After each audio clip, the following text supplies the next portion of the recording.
नमस्कार, मी राजू मेत्री. महाराष्ट्र आपल्यामध्ये आपलं स्वागत. पाहूया सविस्तर वृत्तांत. वैपणी दरवाढीचा निर्णय थोपवला नाही तर तीव्र आंदोलन करणार. महाराष्ट्र यंत्रमागधारक सेनेचा इशारा. इचलकरंजी व परिसरातील यंत्रमागधारकांचा संताप उफाळला. इचलकरंजी पॉवरलूम उद्योगातील वैपणी दरवाढीचा चार्ट काही मोजक्या लोकांनी बसून ठरविण्याचा प्रयत्न होत असल्याने इचलकरंजी व परिसरातील यंत्रमागधारकांमध्ये संतापाची लाट उसळली आहे. याची दखल शिवसेना प्रणित महाराष्ट्र यंत्रमागधारक सेनेचे अध्यक्ष नंदकुमार लोखंडे, योगेश वाघमारे यांनी दखल घेऊन या प्रकाराला जोरदार विरोध करून आक्रमक भूमिका घेतली आहे.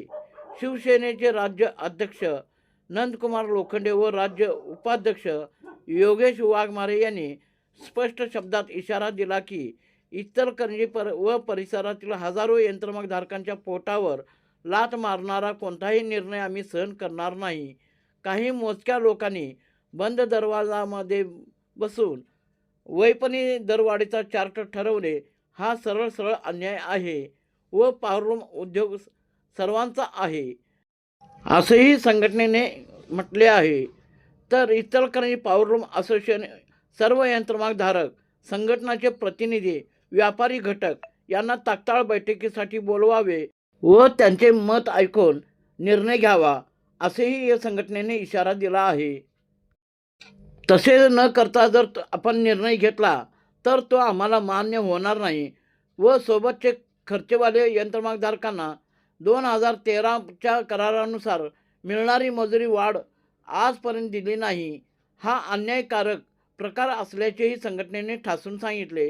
आधी जुने हिशोब चुकते करा, मग नवीन दरवाढीचा गोष्टी करा असा थेट सवाल त्यांनी उपस्थित केला.